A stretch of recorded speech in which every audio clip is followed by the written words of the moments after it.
इस पर विस्तार से बातचीत करने के लिए आज हमारे स्टूडियो में हमारे साथ हैं इन्वेस्टमेंट एक्सपर्ट श्री राजीव लोचन पांडे जी। आप फाइनेंशियल गोल प्लानर हैं और आपको बताऊं कि इस क्षेत्र में आपको 35 वर्षों से भी ज़्यादा का अनुभव है। तो चलिए स्वागत करिए आज के हमारे मेहमान का। हमारे साथ हैं श्री राजीव लोचन पांडे जी। सर बेहद अभिनंदन, स्वागत कार्यक्रम बिहार बिहान में। नमस्कार। अगर मैं बातें करूं अपनी पूंजी की, अपने धन की निवेश करने के बारे में, तो जैसा कि मैंने अपने दर्शकों से कहा भी कि बहुत सारे विकल्प दिखते हैं। तो चूंकि आप इस क्षेत्र के विशेषज्ञ हैं, मैं जानना चाहूंगी कि निवेश के कौन कौन से जो विकल्प हैं वो हमारे पास हैं। विकल्पों की बात करें मैम तो पहले तो जरूरत खोजनी होगी। तो मोटे तौर पर हम लोग दो तरह से वर्गीकरण करते हैं। एक वो निवेश जो कम दिन के लिए किया जा रहा हो और दूसरा वो निवेश जो लंबे समय के लिए किया जा रहा हो। तो मोटे तौर पर ये दो कैटेगरीज हैं इन्वेस्टमेंट करने की। जी जी। तो जैसा कि आपने कहा कि डिपेंड करता है कि आपका गोल क्या है और आप किस उद्देश्य से निवेश करना चाहते हैं। तो अगर किसी खास उद्देश्य के साथ लंबे समय के लिए हमें कोई पूंजी की ज़रूरत है, तो उसके लिए जो हमारी प्रक्रिया है, निवेश के जो क्षेत्र है, वो क्या होने चाहिए? जैसा कि आमतौर पर आप लोग जानते होंगे कि इक्विटी मार्केट लंबे समय में बहुत ज़्यादा रिटर्न देता है। और ये जानने की बात नहीं है, डाटा से इसको तय कर सकते हैं। आप देख सकती हैं कि इक्विटी मार्केट लंबे समय में वर्ल्ड वाइड बहुत बढ़िया रिटर्न देता है। इंडियन इकोनॉमी खासकर ग्रोइंग फेज में है तो यहाँ रिटर्न ज्यादा होता है। बट इक्विटी के साथ जुड़ी हुई एक बुराई है कि वोलेटिलिटी रहती है, मतलब अप्स एंड डाउन्स। रोज ही अखबार की खबर बनती है मार्केट का गिरना और बढ़ना। सो अगर कम दिन के लिए किसी को निवेश करना हो, उसका फाइनेंशियल गोल नियर फ्यूचर में है, तो इक्विटी उनके लिए सही प्रोडक्ट शायद नहीं हो। अच्छा। इसलिए मैंने कहा कि ये तय करते हैं कि आपका गोल शॉर्ट टर्म का है कि लॉन्ग टर्म का है। जी जी। तो अगर मैं बात करूं एक ऐसे व्यक्ति की जिसे बाजार की कोई जानकारी नहीं है और इक्विटी का जो जिक्र आपने किया, वहाँ एक भय है कि पता नहीं मेरे पैसे का क्या होगा, तो ऐसे में वो क्या करे, उसके पास विकल्प क्या है? बहुत बढ़िया सवाल पूछा आपने मैम। इनफैक्ट हम लोगों को बेवजह ये लगता है कि हमको जानकारी नहीं है, किसी को भी नहीं है, ये सच है, यही मान लेना चाहिए। लेकिन इसी के साथ एक दूसरा सच क्या है कि अपने पास हिस्ट्री को उठा के देख सकते हैं, वर्ल्ड इकोनॉमी को देख सकते हैं। कोई खास समझदार होने की जरूरत है ही नहीं। तो अगर आप डाटा को देखेंगे ना, तो ये साबित तौर पर है कि लंबे समय में बड़ा रिटर्न। बात आपकी बिल्कुल सही है, वो भय सबसे कॉमन है और ये भय रहना चाहिए कि भाई इक्विटी की समझ नहीं है, कब शेयर बाजार बढ़ेगा, कब घटेगा, कौन सा सेक्टर बढ़ेगा घटेगा। तो इसीलिए म्यूचुअल फंड जो आज के दिन में बहुत कॉमन वर्ड हो गया है, आप सब लोग जानते होइएगा, इसी का जवाब है म्यूचुअल फंड। म्यूचुअल फंड असल में उसका पूरा नाम जान लीजिए तो क्लैरिटी आ जाए, एसेट मैनेजमेंट कंपनी। तो इस नाम से ही जाहिर होता है कि वो लोग इस बात के जानकार हैं कि एसेट को कैसे मैनेज किया जाए। तो आम निवेशकों को डायरेक्ट शेयर बाजार में जाने की जगह पर म्यूचुअल फंड के थ्रू इन्वेस्ट करना चाहिए मैम। ये उनके लिए कंपैरेटिवली सुरक्षित तरीका है। तो अगर सरल शब्दों में कहूँ तो पैसा हमारा है, लेकिन उसको मैनेज कोई और कर रहा है जिसे हमने ये काम दे रखा है। तो म्यूचुअल फंड का जो ये क्षेत्र आता है ना, तो वहाँ भी एक समस्या आती है। फिर ये पूछा जाता है कि आपको किस में निवेश करना है, लार्ज कैप लेंगे, मीडियम कैप लेंगे, स्मॉल कैप लेंगे। तो ये क्लैरिफिकेशन जरूर चाहूंगी अपने दर्शकों के लिए, क्या करें, कौन अच्छा है और कैसे चयन करें? बहुत सही बात है। लेकिन म्यूचुअल फंड की बात करने के पहले मैं दो शब्द और जोड़ देता हूँ कि ऐसे और भी कुछ प्रोडक्ट्स हैं जिसमें पैसा आपका है, मैनेज कोई और करता है। अच्छा, जरूर बताएं। जिसको बोलते हैं TMS, पोर्टफोलियो मैनेजमेंट सर्विस। अच्छा। और दूसरा AIF, अल्टरनेट इन्वेस्टमेंट फंड। और तीसरा प्रोडक्ट अभी तुरंत सेबी ने लाया है, अप्रैल में अप्रूवल किया है, जिसको स्पेशलाइज्ड इन्वेस्टमेंट फंड बोलते हैं। मैं संक्षेप में इसके बारे में बता दूं। PMS में मिनिमम इन्वेस्टमेंट 50 लाख रुपए का है और AIF में मिनिमम इन्वेस्टमेंट 1 करोड़ रुपए का है। तो इसलिए हम लोग इसको डिटेल में नहीं बात करते हैं कि आम निवेशकों की पहुंच से शायद बाहर हो। SIF कंपैरेटिवली बढ़िया प्रोडक्ट लाया सेबी ने, जिसमें केवल 10 लाख रुपए का मिनिमम इन्वेस्टमेंट है और हम लोग इसको लेकर बहुत उत्साहित हैं। वापस म्यूचुअल फंड पर आते हैं मैम। आपका सवाल था कि म्यूचुअल फंड में भी फिर कैटेगरी, कौन सी कैटेगरी किसको सूट करेगी। तो एक लाइन में तो इसका जवाब है मैम कि आपको एक बेहतर निवेश सलाहकार खोजना चाहिए जो इन बातों का बेहतर प्रबंधन कर सके। लेकिन फिर भी मैं आपके दर्शकों के लिए शॉर्ट में बता दूं कि किसी भी इन्वेस्टर को इन्वेस्ट करने के पहले उसकी रिस्क प्रोफाइलिंग करते हैं हम लोग। मतलब क्या मैम कि आपकी रिस्क बेयरिंग कैपेसिटी क्या है, आपका रेगुलर इनकम क्या है, आप कितनी वोलेटिलिटी को ले सकती हैं, और सबसे बड़ी बात कि आपका इन्वेस्टमेंट किस टाइम फ्रेम के लिए है, आपका अच्छा। होरिजन क्या है। तो मोटे तौर पर अभी आपने नाम लिया large cap, mid cap, small cap का। मोटे तौर पर आप कह सकती हैं कि लार्ज कैप कंपैरेटिवली कम वोलेटाइल चीज है, जिसमें उठापटक कम है, ऐसा कह लीजिए। और मिड एंड स्मॉल उस तुलना में थोड़ा ज्यादा वोलेटाइल हम लोग मानते हैं। अच्छा। तो लेकिन आपके पोर्टफोलियो में सब कुछ होना चाहिए, लार्ज भी, मिड भी, स्मॉल भी, और भी कई चीजें होनी चाहिए, थीमेटिक फंड, सेक्टरल फंड वगैरह वगैरह। तो हम उस पर भी आएंगे। लेकिन कई जो दर्शक हैं और शायद ये सवाल भी आता है कि हमने म्यूचुअल फंड में निवेश कर लिया है, लेकिन हमें बीच में पैसे की जरूरत पड़ गई, तो क्या हम पैसा निकाल सकते हैं? हाँ, क्या तरीका है इसका? बहुत बढ़िया बात पूछा आपने। नॉर्मली म्यूचुअल फंड में कोई लॉक इन नहीं होता मैम। अच्छा। ये नॉर्मली मैंने इसलिए कहा कि अलग अलग फंड्स में, किसी किसी फंड्स में हो सकता है जिसको क्लोज एंडेड फंड बोलते हैं, लेकिन 99% फंड्स में कोई लॉक इन नहीं होता है। लेकिन आपको दो बातें ध्यान में रखनी चाहिए। एक तो ज्यादातर फंड में अगर आप एक सर्टेन पीरियड के अंदर पैसा निकालती हैं, किसी फंड में 6 महीना, किसी फंड में 1 साल, तो आपको कुछ एग्जिट लोड देना पड़ सकता है, 1%, आधा % जैसा। जैसे अगर आप बैंक एफडी को अगर आप टाइम के पहले रिडीम करती हैं तो वहां भी आपको एग्जिट लोड लगता है। जस्ट लाइक दैट यहाँ भी देना पड़ सकता है।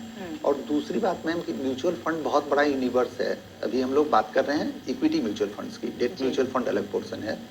तो इक्विटी म्यूचुअल फंड मैम केवल तभी पैसा डालना चाहिए जब आप लंबे समय तक उस पैसे को निवेश करके रख सकते हैं, करना चाहते हैं। तो मोटे तौर पर ऐसा पैसा इन्वेस्ट करे ही नहीं इक्विटी म्यूचुअल फंड में जो आपको कम समय में वापस लेने की जरूरत पड़ती हो।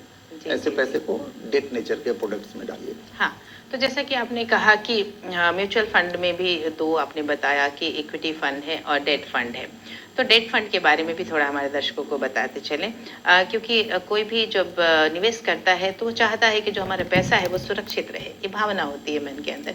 तो डेट फंड जो होते हैं वहाँ निवेश कितना सुरक्षित है? बहुत बढ़िया। इनफैक्ट इन्वेस्टर तो चाहते ही हैं, हम लोग भी पहले सुरक्षा ही देखते हैं कि उनके पैसे की सुरक्षा हो। तो not only equity and debt, एक तीसरी कैटेगरी भी है हाइब्रिड। मैं संक्षेप में तीनों बारे में बताता हूँ। इक्विटी फंड तो बहुत कॉमन है, हम सब लोग जानते हैं कि वो आपका फंड मैनेजर शेयर बाजार में पैसा लगाएगा। आपने लार्ज कैप के फंड में लगाया है तो वो बड़े शेयर खरीदेंगे, मिड कैप और स्मॉल कैप में छोटी कंपनी के शेयर खरीदेंगे। डेट फंड्स में मैम आपका फंड मैनेजर डेट प्रोडक्ट्स में पैसा लगाएंगे, जैसे ट्रेजरी बिल, कॉर्पोरेट बॉन्ड्स, इस तरह की चीजें जहां पर लगभग फिक्स रिटर्न है। अच्छा। तो वहाँ स्टॉक मार्केट की वोलेटिलिटी नहीं है। और एक तीसरी कैटेगरी जो मैंने कहा हाइब्रिड कैटेगरी है, जिसमें आपके फंड मैनेजर इक्विटी और डेट दोनों में ही पैसा लगाएंगे। तो इस तरह से ब्रॉडली 3 कैटेगरीज हैं, इक्विटी, डेट और हाइब्रिड। मोटे तौर पर आप ऐसा मान सकते हैं कि डेट फंड में वोलेटिलिटी बहुत कम रहेगी, बदले में रिटर्न का भी लिमिटेशन रहेगा। लेकिन जिनको अपने शॉर्ट टर्म गोल्स के लिए पैसा लगाना, इन्वेस्ट करना हो मैम, सपोज कीजिए कि किसी का फिनेंशियल गोल अगले 2 साल 3 साल के अंदर आने वाला है, तो फिर उनको इक्विटी फंड्स में नहीं जाना चाहिए।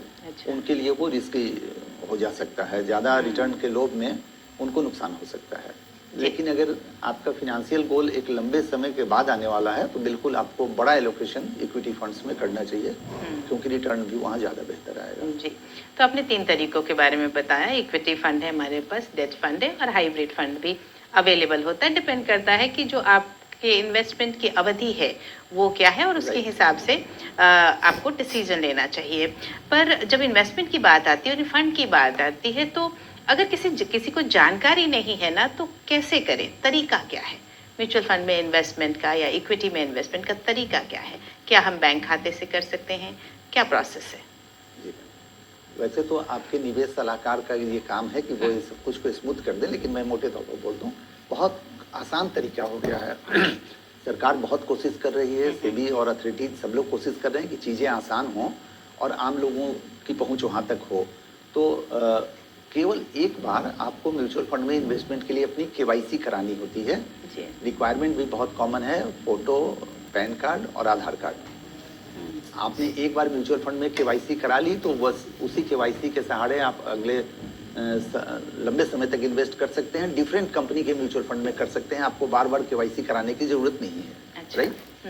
एंड म्यूचुअल फंड में इन्वेस्ट करने के दो तरीके हैं मैम।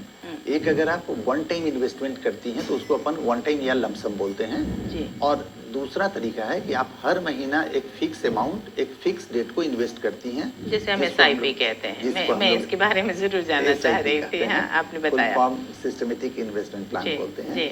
ये मध्यम वर्ग के लिए बड़ा आसान है, क्योंकि हर महीना एक तय रकम ही उनको इन्वेस्ट करना है, तो एक मुश्त बड़े रकम की जरूरत नहीं है। तो दोनों के अपने अपने फायदे नुकसान है, लेकिन ये दो तरीका है और KYC बनवाने की प्रक्रिया भी बहुत आसान है। जी, तो जी। बड़े आसानी से आप इन्वेस्ट कर सकती हैं। तो ये जो बताया आपने निवेश के विकल्प के बारे में बात की, कभी कभी हमें पैसे की ज़रूरत पड़ जाती है और वो पैसा हमारे पास होता नहीं है, तब हम रुख करते हैं लोन की ओर। तो जो लोन की सुविधा होती है वो कैसे हम ले सकते हैं, और क्या जो हमने म्यूचुअल फंड ले रखा है उसके अगेंस्ट में भी ले सकते हैं, उसका क्या प्रावधान है? जी मैम, देखिए पहली बात तो ये कि मैंने अभी चर्चा की थी कि हम लोग पहले इन्वेस्टर की रिस्क प्रोफाइलिंग करते हैं। अच्छा। राइट। तो रिस्क प्रोफाइलिंग करने का खास मकसद भी यही होता है कि उनके फंड का एलोकेशन किस सेक्टर में ज़्यादा और किस में कम किया जाए, और उससे भी पहले की एक बात होती है कि उनके लिए एक इमरजेंसी फंड बनाया जाए। तो बैंक FD जो बहुत लोगों को अच्छा इसलिए नहीं लगता है क्योंकि वहाँ ब्याज कम है और टैक्स पूरा का पूरा देना पड़ता है। उसकी एक बहुत बड़ी खूबी है मैम कि वो इमरजेंसी फंड के तौर पर आपके लिए सबसे अच्छा साधन है। तो लिक्विडिटी जिसे हम लिक्विडिटी कहें, है, तरलता राइट, जो राइट, कहें। राइट। तो रिटर्न ऑफ कोर्स लिमिटेड है, लेकिन लिक्विडिटी उसमें सबसे ज्यादा है। तो हर आदमी को अपनी निवेश यात्रा शुरू करने के पहले अपना इमरजेंसी कॉर्पस तैयार करना चाहिए, और मेरे ख्याल से बैंक FD उसका सबसे बढ़िया जवाब है। दूसरी बात रही कि इसके बावजूद आपने भाई एक इमरजेंसी फंड तैयार किया, बैंक FD कर लिया, लेकिन कोई अनफोर्सिन सर्कमस्टांसेस में आपको कुछ और पैसे निकालने की जरूरत पड़ गई, तो आपने एक सवाल पूछ ही लिया था कि म्यूचुअल फंड में मोटे तौर पर कोई लॉक इन नहीं होता है, मामूली सा एग्जिट लोड दे के आप पैसा निकाल सकते हैं। लेकिन उसका एक दूसरा नुकसान ये जरूर होता है कि आपका गोल शायद पूरा नहीं हो पाए। आपने जिस गोल के लिए इन्वेस्टमेंट की जर्नी शुरू की थी, मिडवे अगर आपको पैसा निकालना पड़ा तो आपका एडवाइजर क्या करेगा, वो गोल अचीव होना मुश्किल होगा। तो लोन अगेंस्ट म्यूचुअल फंड भी बड़े कॉमन बात हो गई है। आप अपने म्यूचुअल फंड के इन्वेस्टमेंट के अगेंस्ट में भी लोन ले सकती हैं और शेयर्स के इन्वेस्टमेंट के अगेंस्ट में भी लोन ले सकती हैं। लगभग सारे बैंक्स ये लोन देते हैं, और बैंक के अलावे NBFCs भी देते हैं, टाटा फाइनेंस, बजाज फाइनेंस, इस तरह से ढेर सारे लोग लोन देते हैं लोग। जी जी, तो इसकी भी समस्या नहीं रहती है, और अगर ज़रूरत पड़े तो इस तरह के लोन भी लिए जा सकते हैं। अगर मैं बात करूं टैक्स इफिशिएंट इन्वेस्टमेंट्स की, क्योंकि ये भी सवाल आता है, बहुत सारे विकल्प है आपके पास, पर दिमाग और ये सवाल करता है कि इसमें टैक्स इफिशिएंट कौन सा है, तो इसकी जानकारी दें हमारे दर्शकों को। हाँ, टैक्स के बारे में सब लोग ही जानना जी चाहते जी हैं। जी बिल्कुल। क्योंकि हम लोगों में से किसी को टैक्स देना पसंद नहीं, पर हमारा कर्तव्य है, ये देना जी, जरूरी टैक्स है। तो देना चाहिए जी। मैम, इस मामले में हम लोग खुशकिस्मत हैं कि अभी तक सरकार ने टैक्स का लोड सबसे कम किसी प्रोडक्ट पर डाला है, तो वो इक्विटी से रिलेटेड है। असल में देश में इक्विटी कल्चर लाना भी चाहिए, तो थोड़ा सा इंसेंटिव इन्वेस्टर को मिलना चाहिए। बिल्कुल। तो mutual funds, equity mutual funds में अगर आपने कोई निवेश किया है और उस निवेश को कम से कम 1 साल कंटिन्यू किया है, अच्छा, तो जितना भी मुनाफा होगा उस मुनाफे का 1.25 लाख रुपया, 1,25,000 रुपया हर साल टैक्स फ्री है। अच्छा। एंड 1,25,000 के ऊपर का जो मुनाफा का भाग है उस पर आपको 12.5%, 12.5% की दर से आयकर देना होगा, जिसको हम लोग long term capital gain tax बोलते हैं। लेकिन अगर आपने 1 साल के अंदर फायदे का कोई हिस्सा ले लिया है, 1 साल के अंदर प्रॉफिट बुक कर लिया है, तो लॉन्ग टर्म कैपिटल गेन में ये नहीं आकर शॉर्ट टर्म कैपिटल गेन में आएगा, और आपको थोड़ा ज्यादा टैक्स देना पड़ेगा, दैट इज 20%। अच्छा। तो आयकर के मामले में तो फिर भी ठीक है, 1.25 लाख रुपया हर साल टैक्स फ्री है। जी, और उसके बाद भी केवल 12.5% का ही टैक्स है। यही छूट स्पेशलाइज्ड इन्वेस्टमेंट फंड को भी अवेलेबल है। बहुत बढ़िया, बहुत बढ़िया। तो अगर मैं डाइवर्सिफाइड फंड की बात करूं, क्योंकि एक आम निवेशक है, उसके फंड में जब हम अलोकेशन करते हैं तो हर तरह की चीजें होनी चाहिए, जैसे कि आपने शुरुआत में भी कहा। तो वो जो बैलेंसिंग ऑफ फंड होता है ना, वो कैसे करते हैं, जो निवेश सही तरीके से हो, उसमें हर तरीके के विकल्प उसमें मौजूद हों, तो उसके लिए क्या सुझाव देंगे? जी मैम, तो जैसा मैंने कहा कि शुरुआत तो इमरजेंसी फंड से करते हैं। इमरजेंसी फंड आपका इन्वेस्टमेंट है ही नहीं, उससे बड़े रिटर्न की उम्मीद कीजिए नहीं, वो आपकी इमरजेंसी में काम आता है। देन आफ्टर आपके फाइनेंशियल गोल के हिसाब से तय करते हैं कि एलोकेशन का कितना परसेंटेज डेट में, कितना परसेंट इक्विटी में जाना चाहिए। देन आफ्टर थोड़ा माइक्रो एनालिसिस करते हैं मैम। डेट में भी कई विकल्प हैं। बैंक एफडी तो सबका जाना माना हुआ है, लेकिन बिल्कुल उससे मिलता जुलता दूसरा प्रोडक्ट है कॉर्पोरेट एफडी। कई एनबीएफसीज हैं, बड़े बड़े कॉर्पोरेट्स हैं जो just like bank fix deposit लेते हैं और थोड़ा ज्यादा ब्याज देते हैं। उसके अलावा तीसरा प्रोडक्ट भी अब कॉमन हो रहा है, एनसीडी बोलते हैं, नॉन कन्वर्टेबल डिबेंचर। कई कंपनी अपनी शॉर्ट टर्म जरूरत को पूरा करने के लिए आपसे पैसा ब्याज पर लेती हैं। तो डेट में कई विकल्प हैं ma'am, bank FD, corporate FD, NCD और डेट फंड्स, जिसकी अभी हम लोग चर्चा कर रहे थे। इसी तरह से इक्विटी में जो म्यूचुअल फंड सबसे पॉपुलर है आज के डेट में, उसमें भी कई चीजें हैं, large cap, mid cap, small cap तो आप जान ही रही थी। उसके अलावा थीमेटिक फंड, सेक्टरल फंड वगैरह वगैरह। सो हर प्रोडक्ट्स की अपनी कुछ खूबी और कुछ लिमिटेशंस होते हैं। अगर डेट प्रोडक्ट्स में हम लोग इन्वेस्ट करते हैं तो वोलेटिलिटी नहीं रहती है, बाजार की उठापटक से हम लोग दूर रहते हैं, रात की नींद नहीं जाती है, लेकिन बदले में रिटर्न लिमिटेड मिलता है। जैसे ही गारंटेड रिटर्न है मैम, तो फिर इस बात की भी गारंटी है कि लिमिटेड रिटर्न होगा। जब इक्विटी पोर्शन में आप अपना पैसा डालती हैं तो रिटर्न तो बड़ा मिलने की उम्मीद रहती है, लेकिन बदले में आपको वोलेटिलिटी झेलना पड़ता है। सो फंड एलोकेशन हर निवेशक के लिए अलग अलग होता है। ऐसा हो ही नहीं सकता है कि एक ही मॉडल पोर्टफोलियो हो जो हमको आपको दोनों को सूट करे। आपकी जरूरत के हिसाब से बांट के डाइवर्सिफाई करते हैं। बहुत अच्छी जानकारी आपने दी और बहुत सरल शब्दों में आपने बताया कि क्या क्या विकल्प मौजूद हैं और किस तरह से जो अपना पोर्टफोलियो है उसे बनाना चाहिए। बहुत बहुत धन्यवाद आपका आज वक्त निकालकर हमारी इस खास बातचीत में शामिल होने के लिए। धन्यवाद। नमस्कार। नमस्कार।